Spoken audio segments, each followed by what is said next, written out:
بسم الله الرحمن الرحيم إن الحمد لله نحمده ونستعينه ونستغفره ونعوذ بالله من شرور أنفسنا وسيئات أعمالنا من يهده الله فلا مضل له ومن يضلله فلا هادي له وأشهد أن لا إله إلا الله وحده لا شريك له إله الأولين والآخرين وأشهد أن محمدا عبده ورسوله Allahumma salli wa sallim wa barik ala Muhammad wa ala alihi wa ashabihi wa man ihtadaw bihudahu ila yaumiddin, amma ba'd. Allahumma inna nas'aluka khaira ma fi hadhihi al-lailah wa khaira ma ba'daha wa na'udzu bika min syarri ma fi hadhihi al-lailah wa syarri ma ba'daha. Allahumma sallimna ila Ramadan wa sallim lana Ramadan wa tasallamhu minna mutaqabbala. Jamaah dan ikhwah sekalian dirahmati Allah. Alhamdulillah, malam hari ini Allah Subhanahu wa taala masih memberikan kesempatan kepada kita semua untuk melanjutkan kembali beberapa faedah yang belum tuntas kita ulas pada pertemuan sebelumnya. Kita masih di hadis yang ke-11 di bawah bab besar urgensi niat. Di hadis yang ke-11 ini adalah sebuah riwayat dari Abdullah ibnu Abbas radhiyallahu taala anhuma, di mana Rasulullah Shallallahu Alaihi Wasallam menjelaskan dalam hadis qudsi ini 4 kaidah secara umum. Tapi dari 4 kaidah ini ternyata para ulama menggali kembali, menjabarkan lagi dengan beberapa kaidah-kaidah turunannya. Sebagaimana sudah kita sampaikan pada pertemuan sebelumnya, di mana hadis ini mengatur bagaimana Allah Subhanahu Wa Taala membuat kaidah-kaidah umum di dalam berbuat kebaikan bagi seorang hamba, dan kaidah-kaidah umum juga bagi seorang hamba ketika berbuat keburukan. Secara umum ada 4. 2 yang berkaitan dengan kebaikan, dan yang kedua yang insyaallah malam hari ini kita akan tuntaskan berkaitan dengan amalan buruk. Pada pertemuan sebelumnya kita sudah jelaskan bahwasanya kaidah umum di dalam berbuat kebaikan itu ada 2. Yang pertama kata Allah Subhanahu wa taala, man hamma yani bil hasanah, siapapun yang punya niat, tekad kuat untuk berbuat kebaikan, ya, namun tidak tertunaikan, Allah Subhanahu wa taala menganggap amalan ini sebagai satu pahala yang sempurna. Sedangkan kaidah yang kedua, ini kaidah dasarnya. Kaidah yang kedua, barang siapa yang berbuat kebaikan, barang siapa yang punya niat, tekad untuk berbuat kebaikan, kemudian ia kerjakan, Rasulullah SAW menjelaskan di dalam hadis qudsi ini, ia akan berhak mendapatkan 10 hasanah, bahkan bisa dilipat gandakan sebanyak berapa?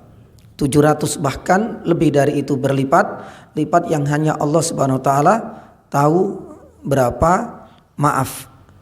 nilai yang pantas diberikan kepada hamba tersebut. Maka oleh karena itu jamaah dirahmati Allah Subhanahu wa taala, di dalam hadis ini hanya menyebutkan 2 kaidah dasar saja. Tapi subhanallah, kita jelaskan dahulu, seandainya itu hanya sebagai sesuatu yang terbersit dalam benak kita, enggak masuk dalam aturan ini. Pun demikian kita sampaikan dahulu, kalau seandainya seseorang itu sudah punya niat hajat untuk berbuat kebaikan, tapi kemudian diurungkan karena melihat ada kebaikan yang lebih afdal, lebih mulia, maka Allah Subhanahu wa taala memberikan 2 pahala sekaligus. Pahala pertama pahala niat, dan sedangkan pahala yang kedua adalah pahala ia mengerjakan yakni amalan baik. Ya, lah ini sudah kita sampaikan pada pekan yang sebelumnya. Adapun hari ini insyaallah kita akan lanjutkan, dan ini menjadi faedah yang kelima kalau nggak salah ya. Dulu yang pertama adalah tentang biografi dari Abdullah bin Abbas. Kemudian yang kedua kita membahas hadits qudsi, ya, beserta dengan macam-macamnya. Kemudian yang ketiga kita sedang membahas kemarin aturan-aturan dan kaidah umum di dalam berbuat amalan baik. Yang keempat, lah ini yang kemarin belum ya tuntas, sebab-sebab dan faktor-faktor yang menyebabkan, yang menjadikan amalan baik itu berlipat yakni ganda. Kita sampaikan kemarin Syekh Muhammad bin Shalih Al-Utsaimin menyebutkan 5. Ya, tapi beberapa ulama mendapatkan lagi. Ya, nanti kita akan sebutkan 7. Jamaah dirahmati Allah Subhanahu wa taala, di antara sebab yang menjadikan amalan baik itu bisa mendapatkan pahala yang berlipat ganda, faktor yang pertama itu adalah faktor waktu. Bila dilihat dan ditinjau dari sisi waktu, seseorang itu berbuat ibadah dan ketaatan di waktu yang spesial, tentu yakni harganya, nilainya juga akan semakin tinggi, pahalanya akan semakin berlipat ganda. Sebagaimana sudah kita sampaikan, ibadah ya di luar 10 pertama bulan Dzulhijjah dengan 10 pertama bulan Dzulhijjah itu berbeda nilainya. Sebagaimana tatkala kita berada di bulan Ramadan, ibadah malam di 10 pertama dengan 10 kedua dengan 10 terakhir bulan Ramadan itu pun berbeda nilai dan harganya. Itu karena faktor yakni waktu. Adapun yang kedua, kata Syekh Utsaimin rahimahullah taala, ditinjau dan dilihat dari sisi yakni tempat. Sebagaimana kita ketahui bersama bahwasanya salat di Masjidil Haram berbeda nilainya dengan salat di luar Masjidil Haram. Itu yang paling tinggi. Ranking kedua di Masjid Nabawi. Sedangkan yang ketiga di Masjidil yakni Aqsa. Selebihnya itu memiliki taraf, memiliki nilai yang sama. Maka tempat ini juga sangat spesial, menyebabkan seseorang itu bisa mendapatkan pahala yang berlipat yakni ganda. Baik. Kemudian yang ketiga, dan ini kita lanjutkan malam hari ini, kata Syekh Utsaimin rahimahullahu taala, ya, amalan itu berlipat ganda bila dilihat dan ditinjau dari sisi jenis amalan tersebut. Ya, apakah amalan itu wajib ataukah amalan itu yakni sunnah? Itu juga sangat-sangat mempengaruhi pahala yang akan didapatkan oleh seorang hamba. Oleh karena itu di dalam sebuah hadis qudsi, dan ini juga disebutkan oleh Imam Nawawi tapi tidak di kitab ini tapi di kitab Al-Arba'in Nawawiyah, di mana Allah Subhanahu wa taala firman, "Wa ma taqarraba ilayya abdi bi syai'in ahabbu ilayya mimma aftaradtuhu alaihi." Rasul sallallahu alaihi wasallam menjelaskan dalam hadis qudsi, Allah Subhanahu wa taala berfirman, "Dan tidaklah hambaku ketika mendekatkan dirinya kepadaku dengan satu ibadah yang lebih aku cintai melebihi ketika ia itu berbuat dan mengerjakan apa yang sudah aku wajibkan." Para ulama sepakat bahwasanya nilai kewajiban artinya pahala yang didapatkan dari ibadah yang wajib itu tentu berbeda dengan pahala yang didapatkan oleh seorang hamba dari ibadah yang hukumnya yakni sunnah. Berdasarkan hadis qudsi yang barusan kita sampaikan. Oleh karena itu jamaah dirahmati Allah Subhanahu wa taala, ini sebagai bentuk peringatan, ya, sebagai bentuk juga reminder untuk kita semua dan warning untuk kita semua, peringatan, ya, bahwa di saat kita itu berada di bulan Ramadan seringkali kita kurang memahami dan kurang memahami juga klasifikasi manakah yang wajib dan manakah yang yakni sunnah. Yang akhirnya kemudian sunnah banyak dikejar, yang wajib malah diabaikan. Salah satu contoh konkret, ya, di saat kita berada di bulan Ramadan itu adalah ketika banyak, dan itu semuanya hampir, ya, mayoritas kaum muslimin dimanapun yang berada itu lebih mengejar qiyamul lail atau salawat tarawih daripada salat berjamaah 5 waktu di masjid. Ya, ini adalah salah satu, ya, yang harus kita koreksi dan kita evaluasi. Mumpung masih ada kesempatan, kita harus banyak menjadikan masa-masa bulan-bulan, ya, 3 bulan 4 bulan yang ini untuk memperbanyak evaluasi diri, untuk mengintrospeksi kembali. Ya, ini adalah satu kesalahan yang sangat fatal. Padahal Allah Subhanahu wa taala berfirman dalam hadis qudsi itu, nilai kewajiban itu tentu lebih mulia, lebih tinggi daripada nilai pahala yang sunnah. Ya, sebagaimana tadi, qiyamul lail sepakat, salat tarawih semuanya sepakat kalau ini hukumnya yakni sunnah. Sedangkan sholat berjamaah di masjid 5 waktu bagi laki-laki yang tidak punya udzur, sebagaimana kita sampaikan kemarin, memang ada silang pendapat, tapi pendapat yang lebih mendekati kebenaran hukumnya yakni wajib. Nah, kita sudah tahu sekarang dan kita sudah bisa membandingkan manakah yang wajib dan manakah yang yakni sunnah.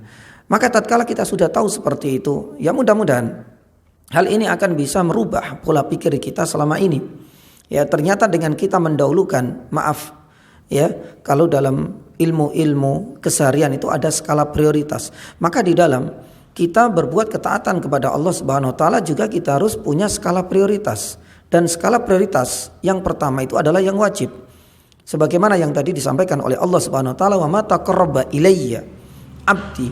Karena seseorang yang mengerjakan kewajiban dan itu diprioritaskan, inilah yang akan bisa menarik kecintaan Allah Subhanahu wa taala kepadanya, dan ini juga yang akan bisa mengantarkan seseorang bisa meraup pahala berlipat yakni ganda. Taib. Ini adalah yang ketiga yakni jamaah. Adapun yang keempat, ya, faktor lain yang bisa menjadikan satu amalan itu berlipat ganda pahalanya, kata Syekh Utsaimin rahimahullah taala, itu ditinjau dari sisi pelakunya. Ya, orang yang mengerjakan, orang yang berbuat demikian. Ya, ini juga sangat mempengaruhi. Salah satunya, ketika yang berbuat ketaatan itu adalah para sahabat misalnya, dengan amalan yang sama namun yang mengerjakan kita-kita, itu nilainya berbeda. Oleh karena itu di dalam sebuah hadis Nabi SAW pernah bersabda, La tasubbu ashabi, la tasubbu ashabi. Jangan sekali-kali kalian mencela dan menghina para sahabatku. Nabi SAW kemudian bersumpah, Walladhi nafsi biyadih, dan demi jiwaku yang ada di tangannya, kata Rasulullah. Memulainya dengan bersumpah, Lau anna ahadakum anfaqa mithla uhudin dhahaban ma adraka, dalam redaksi yang lain, ya, ma yani balagha mudda ahadim wala nasifah. Artinya apa? Nabi SAW setelah bersumpah beliau mengatakan, seandainya kalian semua, artinya non sahabat, ketika engkau bersedekah, engkau berderma, engkau berdonasi sebanyak apa? Mithla uhudin dahaban, emas, gunung emas lah ya, seperti bukit Uhud penuh dengan emas, engkau sedekahkan mengharap ridha Allah Subhanahu wa taala. Dan bila dibandingkan dengan sedekah yang dikeluarkan oleh sahabat, meskipun sebenarnya nilainya sedikit, volumenya kecil, ya, wujudnya itu juga tidak seberapa. Kata Nabi SAW, gak mungkin bisa engkau menyaingi, menandingi sekalipun itu satu mud yani saja atau setengahnya. Ya, karena sudah beda kualitas. Ya. Jadi orangnya itu sudah beda.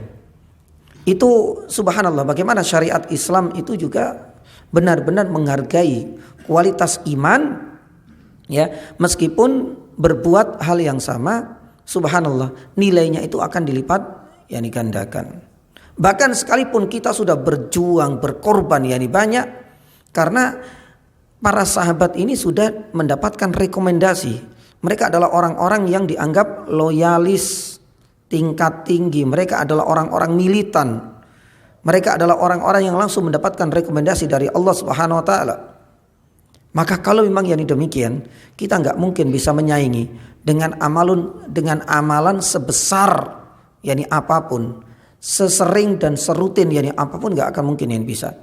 Makanya Nabi SAW mengingatkan akan hal ini dalam hadis sampai beliau memulainya dengan yakni sumpah. Itu menunjukkan bahwasanya perkara ini bukan perkara yang yakni sepele.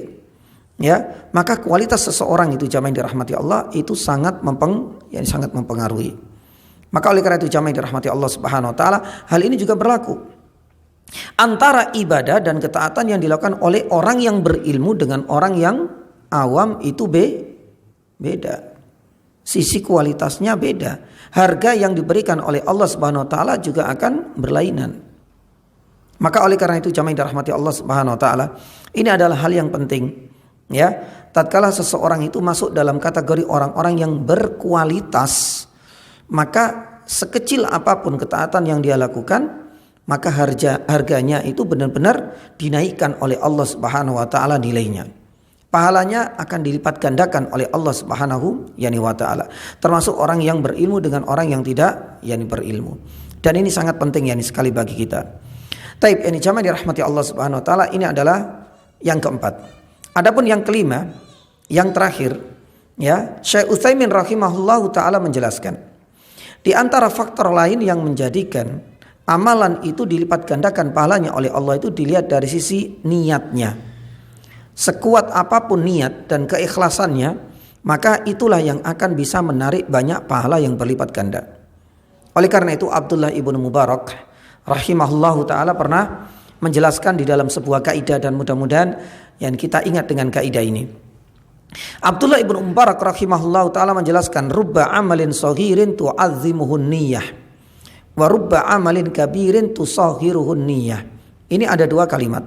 Kalimat yang pertama begitu banyak, ya, amalan-amalan kecil dianggap remeh oleh sebagian manusia, tapi karena faktor niat dan ketulusannya, subhanallah, amalan itu ternyata berlipat ganda, dianggap besar, dianggap mulia, dianggap agung di sisi Allah Subhanahu wa taala. Karena faktor apa? Yani niat. Ya. Lah para ulama jamaah dirahmati Allah Subhanahu wa taala seringkali mengaitkan ini dengan kisah, yakni satu, ya, kisahnya seorang pezina perempuan. Ya. Ketika dia ikhlas, tulus, ya kita nggak melihat hanya sekedar mosok sih cuma ngasih apa? Ngasih minum kepada seekor anjing. Ternyata di akhir kisah ini kan Nabi SAW mengatakan apa? Seluruh dosa-dosanya, padahal dia adalah seorang pezina, dan zina termasuk dosa yang besar. Oleh karena itu Syekhul Islam Ibnu Taimiyah mengatakan itu karena faktor besarnya ketulusan dan niatnya dia, hingga seluruh dosa-dosanya termasuk dosa besarnya pun diampuni oleh Allah Subhanahu wa taala karena ini. Kita nggak melihat cuma sekedar, Ustaz, kok bisa kemudian cuma sekedar ngasih minum, kemudian kok bisa seluruh dosa-dosanya itu dihapuskan. Kata Syekhul Islam Ibnu Taimiyah, itu karena faktor kuatnya kualitas ikhlas seorang pezina perempuan dari Bani Israel itu. Sama juga ya jamaah dirahmati Allah Subhanahu wa taala. Ya, ketika ini contoh yang kedua, rubba amalin sohirin, amalan yang kecil tapi subhanallah, hal itu bisa menjadi besar dan mulia karena faktor niat. Contoh yang kedua yang sering disampaikan oleh para ulama itu adalah sebuah hadis di mana Rasulullah SAW menjelaskan ada seseorang yang berusaha untuk apa?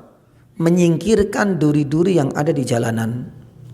Ya, akhir dari kisah ini, dari hadis ini Nabi SAW mengatakan apa? Allah Subhanahu wa taala mengampuni dosa-dosanya. Padahal kalau kita lihat batu kecil kita singkirkan, ini adalah perkara yang remeh, bahkan dianggap kecil, dianggap ya nggak ada efek besar bagi sebagian dan mayoritas manusia. Tapi di dalam hadis ini duri di jalanan disingkirkan, tapi Allah Subhanahu wa taala membalasnya dengan ampunan untuk seluruh dosa-dosanya, subhanallah. Bagaimana hal ini bisa terjadi? Satu amalan yang dianggap remeh, kecil, ternyata Allah Subhanahu wa taala mengganti dengan ampunan terhadap dosa-dosa seluruhnya. Para ulama mengatakan inilah faktor niat. Semakin kuat dan semakin tulus dan semakin ikhlas, ya, maka sekecil apapun amalan soleh kita itu pahalanya akan dilipat gandakan oleh Allah Subhanahu wa taala. Ini kalimat yang pertama. Kalimat yang kedua, warubba amalin kabirin tusahiruhun yani niyah. Begitu banyak amalan-amalan yang besar. Besar ini bisa masuk ibadah-ibadah mahdhah misalnya, atau mungkin barangkali ibadah-ibadah yang memang membutuhkan kos dan biaya yang mahal, banyak. Satu contoh misalnya amalan besar kita anggap haji. Ya, haji ini amalan besar karena satu termasuk di antara rukun Islam. Yang kedua harganya, artinya harga yang harus kita bayar, kos yang harus kita bayarkan itu nggak sedikit loh ya. Beda dengan puasa, maaf, yakni puasa insya Allah nggak bermodal lah. yakni sholat, yakni pun beda dengan ibadah yakni haji. Belum lagi masa penantian yang begitu panjang, berat ini ibadah. Tapi hati-hati, faktor niat itu menjadikan amalan yang meski itu besar, lama, berat, tusakhiruhun niyah, itu akan dianggap kecil oleh Allah Subhanahu wa taala, dan bisa jadi saking kecilnya itu dia tidak akan mendapatkan apa-apa. Karena faktor apa? Yakni niat. Ya. Karena faktor riya, karena faktor sum'ah. Nah, ini yang bisa mempengaruhi terhadap ini amalan sebesar apapun amalan tersebut, tapi kalau seandainya niatnya itu sudah melenceng, jangan harap bisa mendapatkan pahala. Jangankan mendapatkan yakni pahala, dosa pun sudah menantinya.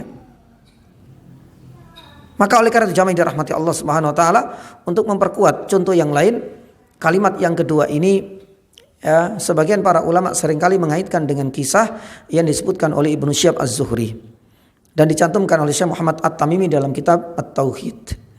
Meskipun ada yang mengatakan riwayat ini tidak sahih, ada yang mengatakan riwayat ini ya ini hasan. Allahu taala alam. Kisah ini bermula ketika ada dua orang yang melewati perkampungan. Ya, ketika yang satu disuruh untuk berkorban menyembelih apa? Yani hewan untuk sesembahan, untuk berhala, untuk patung-patung yang dikultuskan di kampung tersebut. Akhirnya salah satu di antaranya bergeming, saya enggak bisa. Karena kul inna solati wa nusuki wa mahyaya. Nusuk itu artinya penyembelihan. Lillahi rabbil alamin. Hanya untuk Allah. Saya enggak bisa. Akhirnya kemudian dibunuh. Ya, tinggal menyisakan teman yang lain. Dia mendapatkan ancaman. Kalau seandainya engkau masih tidak mau ya melaksanakan instruksi kami, engkau akan bernasib sama dengan temanmu. Ya, maka di sini kemudian setan menggodanya. Apa salahnya engkau menyembelih sekalipun itu seekor lalat? Seekor lalat. Ya, lalat ini juga enggak bermodal, enggak bondo kan? Seandainya kita ngambil lalat pun bagus juga, karena termasuk hewan yang menjijikan, jorok dan mengganggu. Ya sudahlah sekalian, sekalipun itu seekor lalat, maka diambillah yakni lalat kemudian disembelih dan itu dipersembahkan kepada berhala tersebut. Yang akhirnya dia diberikan kesempatan untuk melewati kampung tersebut, dia masih diberikan hak hidup. Sampai dia meninggal, ia belum bertaubat atas apa yang ia lakukan mempersembahkan kepada selain Allah. Ternyata hasil akhirnya berbeda. Orang yang meninggal dengan mempertahankan prinsip akidah dan keyakinannya bahwasanya penyembelihan itu hanya milik Allah. Sebagaimana ada di dalam surat Al-Kautsar ayat yang kedua, fasholli li rabbika wanhar li rabbik, hanya untuk Allah. Ya. Ternyata ia masuk surga. Tapi temannya ini meskipun ia masih bisa merasakan kenikmatan dunia, masih hidup, diberikan usia lebih panjang, ternyata Allah Subhanahu wa taala memasukkannya ke dalam neraka. Tapi apa yang bisa kita petik dari kisah ini? Lah, orang yang dimasukkan ke dalam neraka ini adalah contoh konkret untuk kalimat yang kedua dari Abdullah ibn Mubarak. Rubba amalin yani kabirin tusahiruhun yanniya. Itu juga bisa. Ya, rubba amalin kabir, karena penyembelihan itu hanya untuk Allah Subhanahu wa taala. Tapi karena niatnya sudah melenceng, bukan untuk Allah Subhanahu wa taala semata, yang akhirnya amalan yakni tersebut bukan hanya mendatangkan pahala untuknya, tapi malah ya mengecilkan pahala tersebut, bahkan menyebabkan ia menanggung dosa sampai dosa itu menyeret dirinya ke neraka. Maka oleh karena itu jamaah dirahmati Allah Subhanahu wa taala, ini adalah poin yang kelima, dan Syekh Utsaimin rahimahullah cuma menjelaskan 5 saja. Waktu, tempat, jenis amal, pelaku, dan yang kelima apa tadi? Niat. Ya, lah Syekh Utsaimin rahimahullah ini punya gurunda. Ya, Syekh Abdurrahman ibn Nasir As-Sa'di, ya, yang punya kitab tafsir Taisir Karimur Rahman, ini adalah gurunya Syekh Utsaimin. Di dalam beberapa artikel yang beliau tulis, gurunya ini Syekh As-Sa'di rahimahullah taala itu menjelaskan ada faktor-faktor yang lain. Tidak hanya terbatas pada 5 saja. Maka di sini kita tambahi 2 saja dan mudah-mudahan ya cukup, baru kemudian kita akan masuk ya kaidah dan aturan ya bagi orang yang berbuat keburukan. Lah kita tambahkan yang 2 menjadi 7. Ya, jadi kita langsung sambung saja, tadi 5 berarti ini yang nomor 6. Nomor 6, faktor yang lain di mana amalan itu akan berlipat ganda pahalanya itu ditinjau, dilihat dari sisi apa? Kebutuhan. Ya, dilihat dari sisi hajat orang itu. Dan inilah yang disampaikan oleh Ibnu Rajab Al-Hambali rahimahullahu taala. Selama amalan itu sangat dibutuhkan, terutama manfaatnya itu sangat benar-benar diperlukan oleh orang-orang yang saat ini membutuhkan, maka pahalanya akan berlipat yani ganda. Ibnu Rajab Al-Hambali menyebutkan misalnya adalah sedekah. Ya, kita bersedekah untuk tetangga kita dengan kita bersedekah untuk tetangga plus itu adalah keluarga dan kerabat kita, itu berbeda. Ya, maka kita mendapatkan pahala 2 kali lipat. Sebagaimana sedekah yang kita berikan kepada tetangga dengan sedekah yang kita berikan saat ini, donasikan untuk saudara kita di Palestina di saat mereka butuh saat ini, maka tentu nilainya berbeda meskipun nominalnya sama. Ya.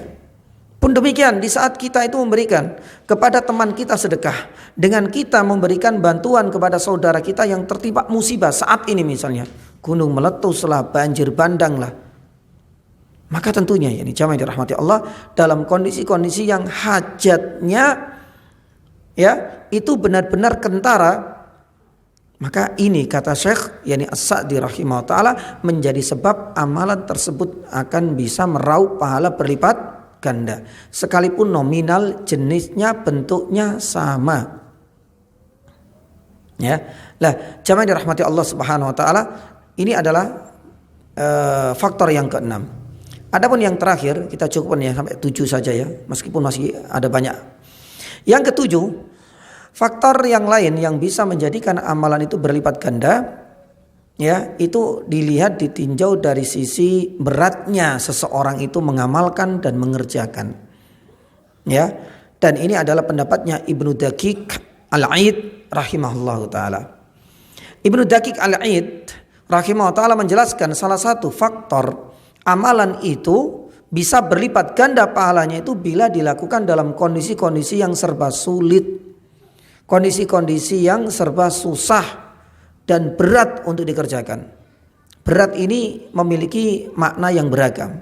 Berat misalnya, di saat kita mengerjakan sunnah-sunnah, di sisi lain masyarakat banyak yang mengabaikan. Jadi seakan-akan kita itu berada dalam asingan. Maka kata para ulama, inilah sebenarnya sebab dan faktor yang bisa menjadikan amalan tersebut berlipat ganda. Ya, satu contoh misalnya, ya, kita berada di Indonesia ini, ya, memakai kerudung, bahkan memakai cadar bukan perkara yang berat bagi kita. Tapi bagi saudara-saudara kita, jangankan cadar, memakai kerudung saja di daerah-daerah minoritas itu sudah dapat teror, intimidasi dan lain sebagainya. Perbuatannya sama. Tapi ketika kita mendapati saudara kita di daerah yang minoritas kaum muslimin dan mereka mendapatkan teror meskipun perbuatannya sama, memakai jilbab, memakai penutup kepala untuk menutup aurat, maka perbuatan-perbuatan seperti ini akan bisa meraup pahala yang berlipat ganda. Sama juga dengan kita menghidupkan sunnah jamaah. Sunnah-sunnah yang hampir punah, sunnah-sunnah yang hampir musnah.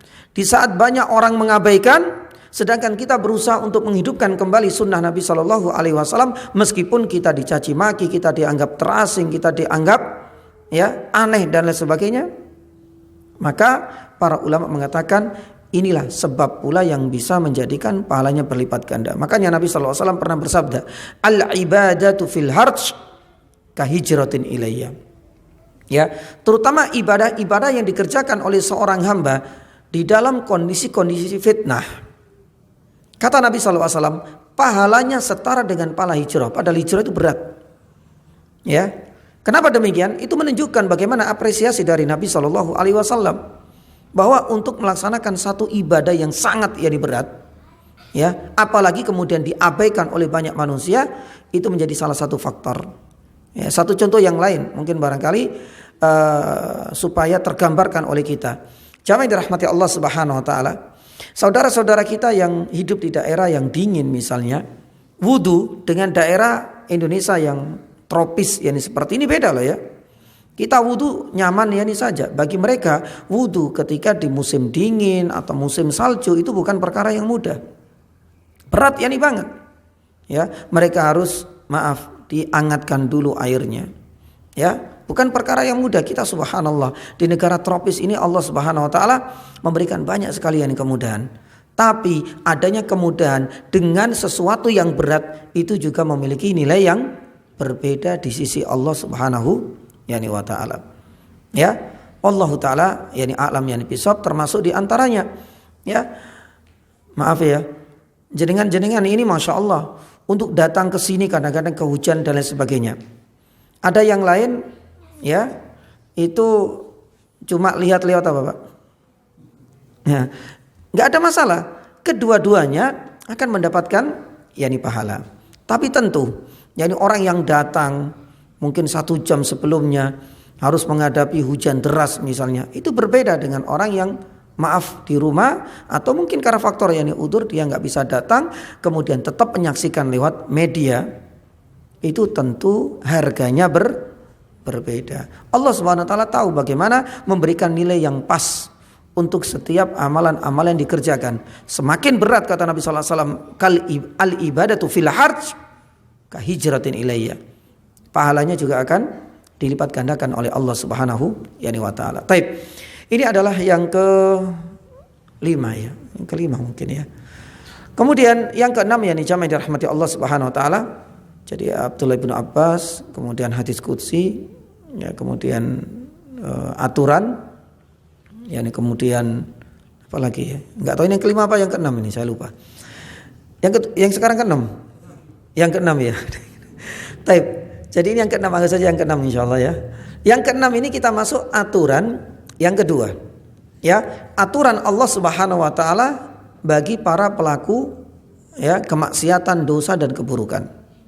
Nah, jamaah dirahmati Allah Subhanahu wa taala, di dalam hadis ini kan Allah Subhanahu wa taala dalam hadis qudsnya hanya menyebutkan 2. Man hamma bisayyi'atin. Barang siapa yang punya niat untuk berbuat keburukan tapi tidak terlaksanakan, dia mendapatkan apa? Ya, pahala. Ya, pahala 1 atau pahala sempurna.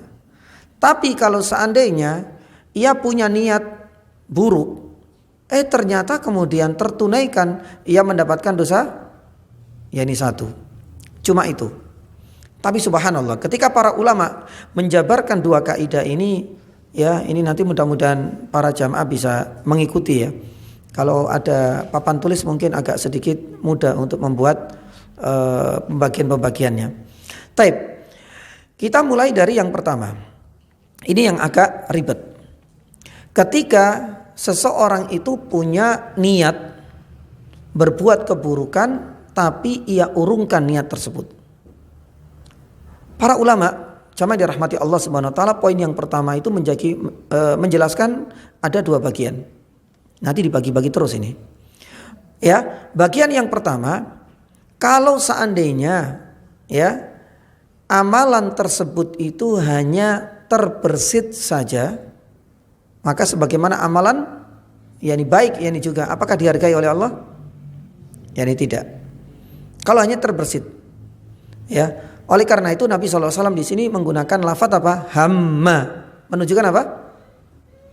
Tekad, menunjukkan niat, menunjukkan kemauan yang keras. Jadi bukan sesuatu yang terlintas terbersit di dalam benak kita saja, tidak. Ya, maka kalau seandainya ada niat buruk tapi tidak sampai pada faktor niat, hanya pada sesuatu yang terlintas saja, maka berarti dia tidak mendapatkan dosa, dia juga tidak mendapatkan pahala. Ini yang pertama, kita harus keluarkan. Yang kedua, kalau seandainya dia itu punya niat, jadi punya kemauan, punya tekad yang kuat untuk melakukan keburukan, tapi ternyata tidak tertunaikan. Lah ini dibagi lagi oleh para ulama menjadi 2. Siap ya Pak? Nanti dibagi-bagi terus ini Pak. Ya. Jadi ada 2 poin yang ini tadi ya. Orang yang ingin berbuat keburukan tapi tidak tertunaikan. Lah ternyata ini ada 2. Yang satu hanya terlintas, tidak ada dosa dan tidak ada pahala. Yang kedua memang benar-benar murni ada tekad dan ada kemauan. Ya. Lah di sini para ulama membagi menjadi 2. Yang pertama, kalau seandainya keinginan dan kemauannya itu berkaitan dengan amalan hati, mau tidak mau akan tetap dicatat sebagai amalan dosa. Meskipun dia mengklaim, dia beralasan, loh saya kan enggak mengerjakannya. Lah yang Anda rasakan tadi itu adalah amalan hati. Amalan hati ya nggak butuh. Hanya terlintas kalau itu amalan hati ya sudah dicatat sebagai dosa. Saat tadi saya itu ada perasaan sombong, ujub ya misalnya, tapi nggak terlaksana, nggak bisa diterima alasan seperti ini. Karena ujub itu perbuatan apa? Hati. Ketika sudah Anda merasakan ujub, merasakan sombong, merasakan itu riya, artinya berbuat sesuatu selain Allah Subhanahu wa taala, sudah selesai. Ya. Maka berarti ketika itulah ya amalan tersebut sudah dianggap sebagai amalan dosa. Ya. Yang kedua, jamaah dirahmati Allah Subhanahu wa taala, kalau seandainya amalan yang diurungkan itu adalah amalan yang dikaitkan dengan anggota tubuh yang lain, artinya amalan-amalan dohir. Ya. Jadi yang diurungkan tadi kan ada jenisnya. Kalau amalan hati langsung terlintas langsung. Tapi kalau seandainya amalan itu adalah amalan dohir, anggota tubuh, para ulama ini membagi menjadi dua lagi, Pak. Ya. Yang pertama, kalau seandainya niatnya itu, meskipun nanti diurungkan ya, niat ingin berbuat kejahatan, kriminal, berbuat dosa, tapi bukan apa tadi? Amalan hati. Ini dibagi dua ya. Yang pertama, kalau seandainya niatnya itu dikaitkan dengan tempat di Makkah. Di Makkah ini, maka berarti tidak ada keringanan sama sekali. Ya. Ketika seseorang meniatkan satu keburukan dan pengen dikerjakan di Makkah, tapi belum sempat saya lakukan, Ustaz. Ini khusus. Para ulama menganggap ini sudah dianggap dosa. Loh, kan saya belum mengerjakan, Ustaz. Ini punya kaidah khusus. Dalilnya ada di dalam surat Al-Hajj ayat yang ke-25. Di dalam surat Al-Hajj ayat yang ke-25 Allah Subhanahu wa taala firman di potongan paling akhir, "Wa may yurid fi bidulmin bi ilhadin bidulmin nudzikhu min adabin alim." Barang siapa yang punya keinginan untuk berbuat zalim, di mana? Di tanah haram, di Mekah. Ya. Maka ini ada kaidah khusus. Nudzikhu min adabin alim, padahal itu baru keinginan. Meskipun belum ya tertunaikan, ketika engkau punya keinginan amalan buruk, dosa, kemaksiatan ingin engkau kerjakan di mana? Di kota Makkah, di tanah haram, nudzikhu min adabin alim, itu sudah langsung dianggap apa? Yani dosa. Ya. Para ulama menjelaskan, sekalipun ya orang itu punya niat meskipun belum dikerjakan untuk berbuat dosa kemaksiatan, baik tinggal domisilinya di dalam tanah haram maupun di luar tanah haram.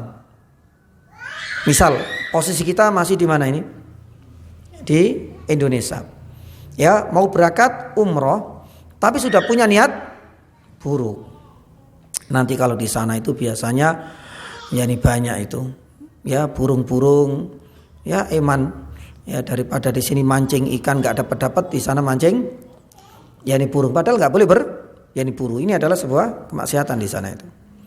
Atau mungkin barangkali di sana banyak orang itu yang kadang-kadang sandal-sandal itu dibiarkan. Eman, tak kumpulkan, tak bawa, ya ini pulang. Sudah punya niat buruk.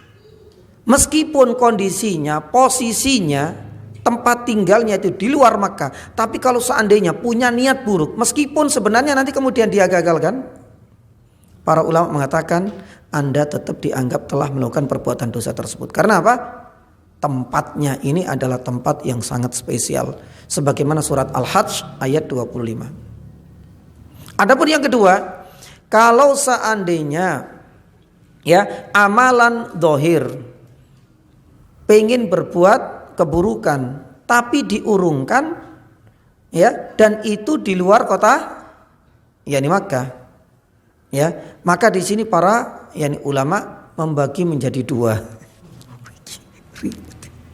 Ya, kalau seandainya ya orang yang mengurungkan niat tersebut menggagalkan ya perbuatan dosa dan kemaksiatan di luar kota Makkah dan bagian dari amalan dohir, tapi sudah ada usaha yang mengarahkan ke sana, jangan harap Anda tetap dianggap telah berbuat dosa. Karena sudah ada apa? Yani sudah ada yani ikhtiar usaha untuk ke sana. Ya, misalkan orang pengen mencuri. Ya, ini di luar kota Makkah lah ya.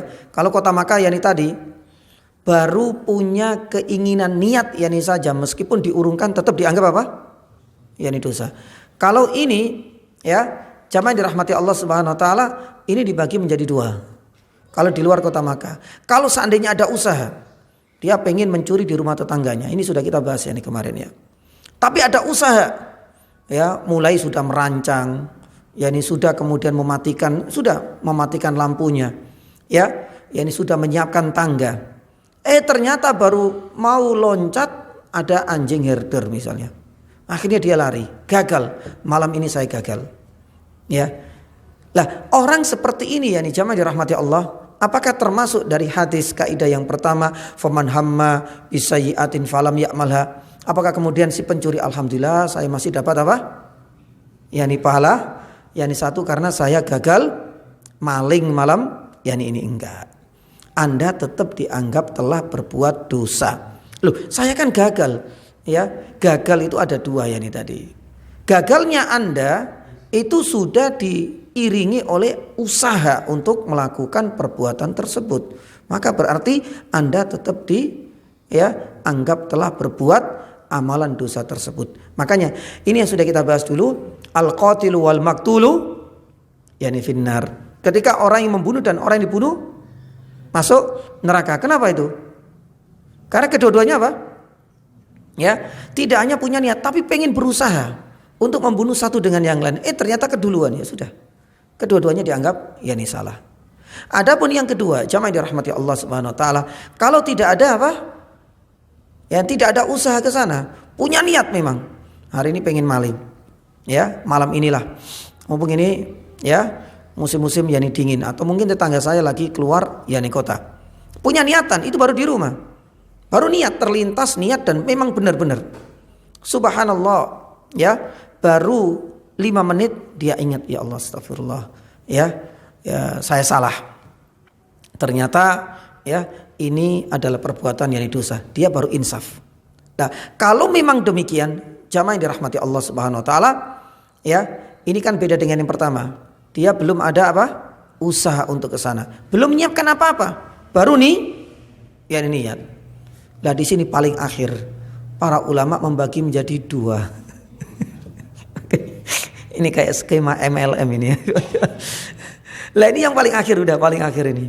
Kalau seandainya ada keinginan ya amalan zahir, ingin berbuat kemaksiatan di luar kota yakni Makkah dan belum ada usaha untuk ke sana, kemudian dia urungkan, para ulama ini paling akhir dibagi menjadi 2. Kalau dia tinggalkan itu lillahi ta'ala, maka hadis inilah yang dijadikan sebagai dalil dia tetap mendapatkan apa?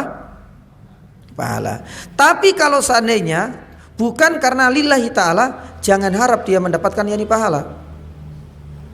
Ya, jangan harap. Ya, misalnya yani orang berzina yani misalnya. Pengen berzina, niat berzina. Ya, sudahlah. Ya, jualan juga enggak laku-laku. Ya, jual diri saja mungkin barangkali agak sedikit yani laku. Punya niatan ke situ sudah. Ya, dia merasa sudah stres, sudah pusing, galau, nggak ada ya solusi lain kecuali dia menjual yani dirinya. Ya, ternyata baru terlintas kan 5 menit dia nonton ya merebaknya aid. Waduh, ternyata dia nggak jadi apa? Nggak jadi yani berzina. Bukan karena lillahi ta'ala dia mengurungkan niat berzina, tapi karena takut apa? Yani aid. Ya, kalau seandainya karena faktor itu bukan meninggalkan kemaksiatan lillahi ta'ala, maka dia tidak mendapatkan yani apa-apa. Para ulama mengatakan dia tidak mendapatkan pahala, tidak pula juga mendapatkan yani dosa.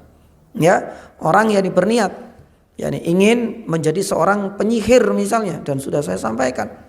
Ya, kayaknya sihir ini Yani paling pas ini di zaman-zaman ini, yani jualan kebohongan dan kedustaan untuk mengelabui yani banyak yani orang. Ya, itu sudah punya niat yani dia. Tapi belum sampai usaha ke sana, punya.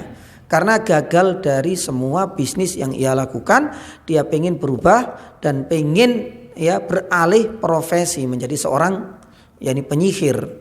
Tapi ternyata baru 5 menit dia nonton TV, ternyata yani pesulap merah ini lagi bongkar tukang sihir. Akhirnya dia nggak jadi. Ya. Karena dia nggak jadi mengurungkan niatnya untuk jadi tukang yani sihir, jadi tukang ini dan lain sebagainya. Wah, kalau seandainya saya tukang sihir nanti dibongkar lagi kedok yani saya, dia urungkan niatnya. Bukan karena lillahi ta'ala. Kalau memang yani demikian, para ulama mengatakan apa?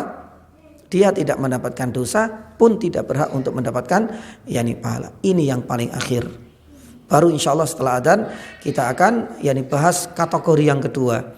Man hamma bisayyi'atin fa'amilaha.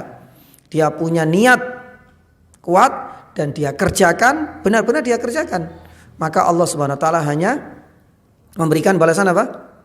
Yani 1 dosa yani saja. Ya, itu nanti kita akan sampaikan setelah yani adzan plus faedah yang terakhir yang ke-7 insyaallah taala dari hadis yang ke-11 ini. Wallahu taala. Jamaah dirahmati Allah Subhanahu wa taala, ya. Dari 2 kategori ini yang paling sulit itu adalah kategori yang pertama yani tadi. Kalau yang kedua jelas. Barang siapa yang punya niat untuk berbuat keburukan dan dosa, kemudian ia kerjakan langsung, dia akan mendapatkan nilai ya 1 dosa. Tapi kalau seandainya tadi itu yang agak berat, kita harus bagi-bagi menjadi beberapa yani macam. Orang yang punya niat berbuat keburukan dan dosa, tapi kemudian dia urungkan. Ya, kalau seandainya terbesit yani saja nggak masuk dalam kualifikasi ini. Tapi kalau seandainya dia sudah punya niat, lah di sini dibagi menjadi 2. Ini kesimpulannya ya, secara cepat ini saja. Kalau itu adalah amalan hati, maka tidak akan diterima alasan apapun. Ya, karena amalan hati sekalipun itu baru terlintas itu sudah masuk ya perbuatan dosa kalau yang terlintas itu adalah ya amalan hati dosa. Yang kedua, kalau seandainya amalan zahir. Kalau amalan zahir ini bagi menjadi 2 berdasarkan tempat. Kalau seandainya itu di Makkah, meskipun baru niat dan ya itu belum terlaksana, tetap langsung dianggap yakni 1 perbuatan dosa karena faktor tempat yang tadi berdasarkan surat Al-Hajj ayat 25. Tapi kalau seandainya amalan itu adalah amalan zahir, kemudian terlintas di dalam hati, ya, kemudian dia urungkan, tapi tidak ingin dikerjakan di kota Makkah, lah ini ada 2. Kalau seandainya diiringi dengan usaha ke sana kemudian dia urungkan atau gagal, maka ini tetap dianggap yani dosa. Dianggap telah melaksanakan dosa tersebut. Tapi kalau seandainya tidak, ya, dia tidak ada usaha untuk ke sana, ini dibagi paling akhir menjadi 2. Kalau dia tinggalkan itu lillahi ta'ala, dia mendapatkan pahala sebagaimana hadis ini. Tapi kalau seandainya dia tinggalkan dosa tersebut, dia urungkan keinginan untuk berbuat kemaksiatan, bukan karena Allah Subhanahu wa taala, karena perkara-perkara duniawi, maka dia tidak masuk dalam hadis ini. Artinya tidak mendapatkan dosa dan juga tidak mendapatkan yani pahala. Ya, lah adapun kategori yang kedua tadi sudah kita sampaikan. Jamaah dirahmati Allah Subhanahu wa taala, faedah yang paling akhir yang ke-8. Yang ke-7 ya kayaknya, sepertinya yang ke-7, wallahu taala alam. Dari beberapa ya kaidah-kaidah dasar dan peraturan yang sudah ditetapkan oleh Allah Subhanahu wa taala ini sebenarnya memunculkan 1 faedah yang terakhir, urgensi kita merasa diawasi oleh Allah. Itu saja sebenarnya.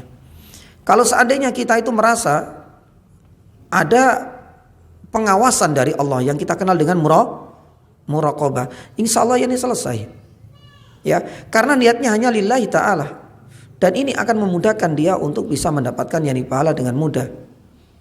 Dan hal inilah yang juga akan bisa menghalangi dirinya untuk tidak berbuat kemaksiatan sekecil yani apapun.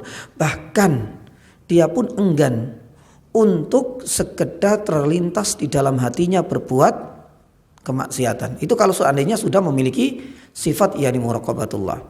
Ya. Tapi intinya jamaah dirahmati Allah Subhanahu wa taala, ya di manusia ini memang tempatnya salah dan khilaf. Bahkan Allah Subhanahu wa taala sudah memberikan sifat dan karakter khas manusia, innahu kana zaluman, yani jahula. Sudah, itu manusia dan kita semua. Ya, apalagi kita beda kualitas antara diri kita dengan kader pertama didikan Nabi SAW. Apalagi kita bukan manusia-manusia pilihannya Allah Subhanahu Wa Taala. Ya sudah, besar kemungkinan sudahlah, rentan banget kita itu berbuat yani kemaksiatan. Maka oleh karena itu, seandainya muraqabah itu tidak mampu menghiasi dalam setiap aktivitas kita, paling tidak kaidah yang ada dalam 4 hal inilah ya sebagai buku panduan di saat kita itu ingin berbuat kebaikan atau di saat kita hendak berbuat yani keburukan. Ya, Allah taala alam yani bisawab. Ada sebenarnya faedah yang paling akhir diungkapkan oleh para ulama, itu menunjukkan kasih sayang dan rahmatnya Allah Subhanahu wa taala. Kenapa demikian? Ya, karena di saat seseorang itu berbuat kebaikan, punya niat berbuat kebaikan, kemudian tertunaikan, diberikan oleh Allah Subhanahu wa taala berapa? 10, bisa 700 dan bisa yani lebih. Tapi giliran dia punya niat berbuat dosa, kemudian benar-benar dia kerjakan, hanya dihitung yani 1. Ya, apa namanya ini kalau bukan rahmat Allah Subhanahu yani wa taala. Subhanallah, rewardnya, penghargaannya berlipat ganda. Tapi untuk punishmentnya, hukuman bagi orang yang berbuat dosa itu cuma dianggap yani 1 dosa yani saja. Makanya para ulama mengatakan ini faedah yang terakhir menunjukkan luasnya rahmat Allah Subhanahu wa taala kepada para hambanya, terutama bagi orang-orang yang berbuat yani dosa. Tapi sekali lagi, bukan berarti kemudian cuma dihitung 1, wah mek siji wis. Membuka kesempatan yani kita ya merutinkan yani dosa yani tidak. Para ulama sepakat bahwasanya jangan selalu melihat yani kepada kecilnya ya minimnya seringnya kita berbuat dosa, tapi kita harus melihat kepada siapa kita yani haka. Itulah yang akan bisa melahirkan rasa yani muraqabah dan semakin menumbuhkan cinta kita kepada Allah Subhanahu wa taala. Kalau ada pertanyaan monggo dipersilakan. Alhamdulillah tuntas ya beberapa yani faedah yang ya sudah kita jelaskan semenjak 3 atau 2 pekan yang lalu ya. Dan insyaallah pada pertemuan selanjutnya nanti kita akan masuk hadis yang ke-12 masih berkaitan dengan urgensi niat. Kalau ada pertanyaan monggo dipersilakan, masih ada kesempatan. Sebagaimana kita sampaikan yakni jamaah dirahmati Allah pada hadis yang ke-10 ya tentang keutamaan salat, kemudian bagaimana dengan pahala berlipat ganda, apakah berlaku untuk jamaah wanita. Kita sampaikan bahwasanya Ibnu Rajab Al-Hambali pun demikian dengan Ibnu Hajar Al-Asqalani menjelaskan bahwa hukum asal ya pahala ini berlipat ganda hanya berlaku bagi jamaah laki-laki. Dan itu juga yang dikuatkan oleh Syekh Muhammad bin Shalih yani Utsaimin. Ya. Karena memang kembali kepada hukum asal yani khairu yani mau'al buyut yani khairul lahunna wa buyutuhunna khairul lahunna. Rumah-rumah bagi para wanita muslimah itu lebih baik. Bahkan dalam sebuah hadis Nabi sallallahu alaihi wasallam mengatakan yani salatul mar'ati, salatnya perempuan fi hujratiha khairun, yani daripada fi baitiha khairun min hujratiha. Jadi kalau seandainya di rumah itu kan ada kamar-kamar ya, ada kamar tamu, ada kamar sendiri. Itu saja kata Nabi sallallahu alaihi wasallam di kamarnya sendiri itu lebih afdal daripada di ruang tamu yang terbuka. Nabi sallallahu alaihi wasallam melanjutkan, wa salatuhunna fi makhda'iha khairul lahunna yani min hujratiha. Bahkan kalau seandainya dia itu punya kamar, tapi kamar kan campur-campur, dicampur kadang kamar kerja, sekalipun dia ini juga kamar tidur, dia sholat di situ juga. Kata Nabi SAW, itu nanti berbeda nilainya bila dia itu bagi wanita lah ya, punya kamar khusus untuk yani sholat. Itu yang paling afdal daripada dia sholat di kamar yang masih dipakai macam-macam. Ya, dan itu urutannya kata Nabi SAW. Makanya ya, Ibnu Hajar Al-Asqalani pun demikian, Ibnu Rajab Al-Hambali sampai Syekh Muhammad bin Shalih Al-Utsaimin lebih condong ke situ. Tapi kita tetap memberikan berita gembira ya, bisyarah kepada para jamaah yakni ummahat, yakni akhwat ya, bahwasanya Nabi SAW tidak menolak. Nabi SAW juga tidak menghalangi siapapun, termasuk diantara adalah para wanita, untuk mendatangi masjid. Bahkan bisa jadi meskipun pahala sholatnya itu tetap dihargai 1 dan tidak 27 atau 25, tapi kehadiran mereka barangkali sangat dibutuhkan, terutama untuk menambah dan menaikkan nilai iman. Satu contoh misalnya, daripada dia di rumah ya kemudian tidak ya sibuk yakni dengan HP-nya dan lain sebagainya, dia datang ke sini sambil kajian, maka ini tentu berbeda nilainya.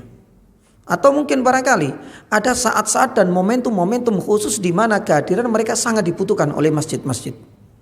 Misalnya sholat kusuf, itu dibutuhkan. Kehadiran tidak hanya jamaah siapa? Laki-laki. Sholat apa kusuf? Yani sholat yani gerhana. Itu malah disunahkan untuk datang. Ya, bahkan ketika sholat Id, ya, pada dasarnya itu di musola itu adalah di tanah lapang. Tapi kalau misalnya ada hajat, hujan misalnya atau tidak ada tempat, atau misalnya ya sholat di Masjidil Haram, Masjid Nabawi, apakah kemudian mending di rumah? Gak pernah terlintas sama sekali. Karena ini momentum yang memang masjid itu membutuhkan kehadiran mereka juga. Maka ketika Id, ya pun demikian ketika ya Idul Fitri atau Idul Adha, orang-orang yang tinggal di sana mereka menganggap bahwasanya kehadiran mereka itu sangat dibutuhkan di sana. Atau mungkin barangkali yang jamaah dirahmati Allah, di saat wanita-wanita ini umroh misalnya, ya saya masih ingat Ustaz, ya daripada sholat jamaah di Masjidil Haram, Masjid Nabawi, mending di hotel. Apakah semuanya berpikir seperti itu? Enggak, ini kesempatan emas. Momentum-momentum tertentu ya malah dibutuhkan untuk kita datang kemana? Ya ini ke masjid. Ya. Nah, jamaah dirahmati Allah Subhanahu wa taala, ini adalah di antara faktor-faktor yang lain yang terkadang memang kita itu membutuhkan untuk, artinya para wanita butuh untuk tetap hadir di yakni masjid.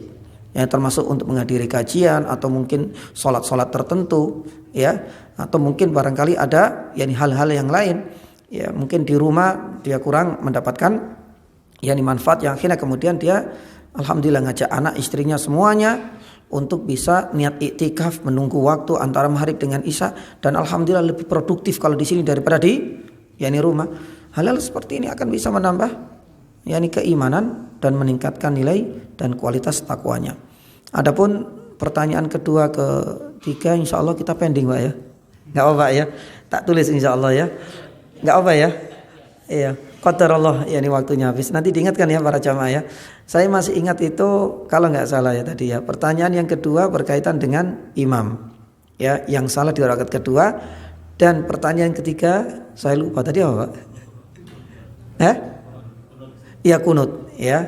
Itu kunut. Mudah-mudahan ya.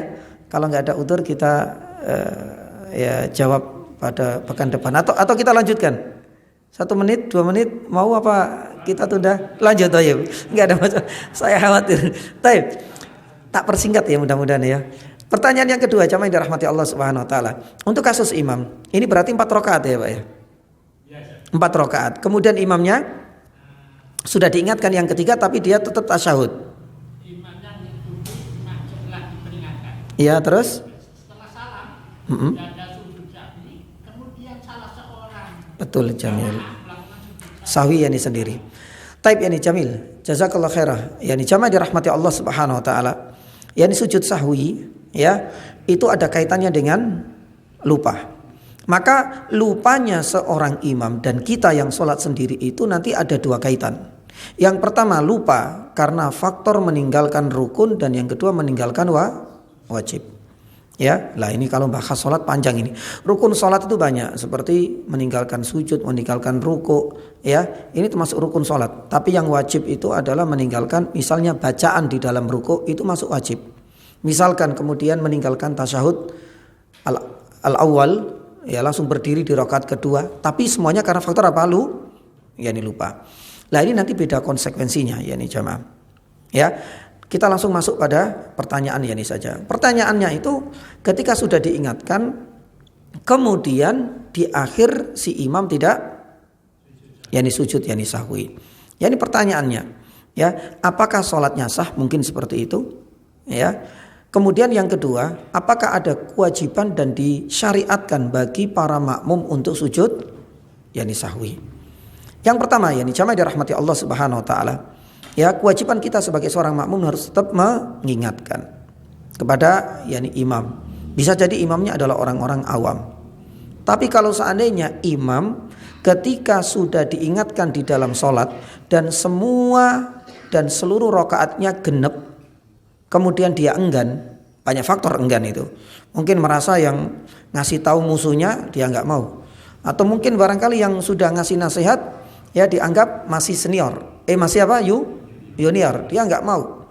Ya, kalau memang ini demikian, para ulama mengatakan ya sholatnya tetap dianggap sah, asalkan jumlah rakaatnya utuh dan genap. Baik.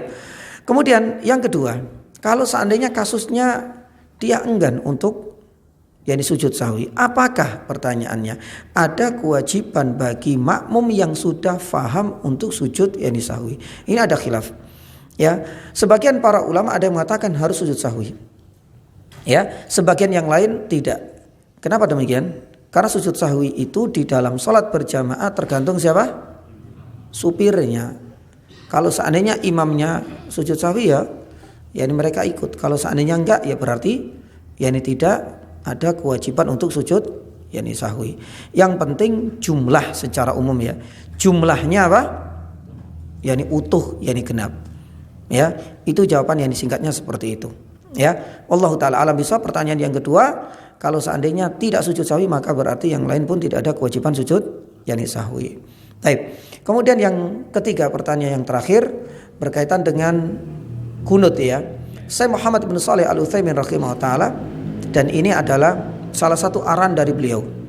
Dan beberapa fatwa-fatwa kontemporer mengatakan bahwasanya kunut nazilah itu beda dengan kunut witir. Ya. Jadi kunut witir sebagaimana riwayat dari Ali bin Abi Thalib radhiyallahu taala anhu ma'ruf. Ya. Hafal kunut ya Pak ya? Kunut witir.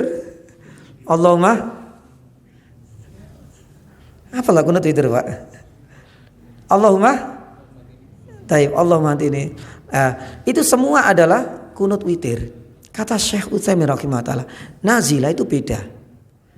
Jadi ketika seseorang itu kunut nazilah baik untuk dirinya sendiri, baik untuk jamaah di dalam sholat, jamaah, baik di dalam sholat maupun di luar sholat boleh kunut nazilah. Misalnya dalam khutbah, dalam kajian itu dibolehkan. Maka hukum asal kunut nazilah itu langsung to the point kepada kejadian. Itu menurut Syekh Utsaimin rahimahullahu taala. Jadi tidak menggunakan kunut witir sebagaimana yang sudah ma'ruf di kalangan kita. Jadi langsung apa hajatnya? Dan itu harus sesuai dengan apa yang sedang terjadi. Kalau seandainya kunut nazilah ini berkaitan dengan bencana besar, isi dan kontennya disesuaikan. Kalau seandainya berkaitan dengan misalnya kondisi kaum muslim yang dibantai, maka isinya pun seharusnya dan selayaknya juga diselaraskan seperti itu. Jadi tidak seperti kunut subuh sebagaimana ma'ruf di kalangan kita, atau kunut witir itu beda. Dan ini adalah arahan dari Syekh Muhammad bin Shalih Al-Utsaimin, dan itu langsung. Maka kalau nggak salah sebulan atau 2 bulan yang lalu ketika saya diminta untuk kunut witir kunut nazilah waktu khutbah Jumat di Al-Irsyad, sudah setelah rukuk di rakaat yang terakhir kemudian saya baca doanya langsung berkaitan dengan kondisi yang ada. Allahumma izal Islam wal muslimin, dan begitulah seterusnya. Doa-doa dan pengharapan serta permohonan agar Islam ini dimenangkan, orang-orang kafir kemudian dilenyapkan. Isinya seperti itu. Tergantung kondisional tergantung kondisi dan situasi. Itu kata Syekh Muhammad bin Shalih Al-Utsaimin. Seperti itu nggih. Taib jazakumullah khairan. Sampun nggih Pak ya? Cukup insyaallah. Taib jazakumullah khairan, mudah-mudahan pertemuan yang selanjutnya bisa kita mulai dengan hadis yang ke-12 باذنillah taala, dan jazakumullah khairan atas kehadiran, kedatangan dan atensinya dan pertanyaannya. Semoga Allah Subhanahu wa taala pertemukan kita di lain kesempatan. Subhanaka asyhadu an la ilaha illa anta astaghfiruka wa atubu ilaik. Wa sallallahu ala nabiyyina Muhammadin wa ala alihi washabihi wasallam. Wassalamualaikum warahmatullahi wabarakatuh. Aslama wajhahu lillahi wa huwa muhsinun falahu أجره عند ربه فله أجره عند ربه ولا خوف عليهم ولا هم يحزنون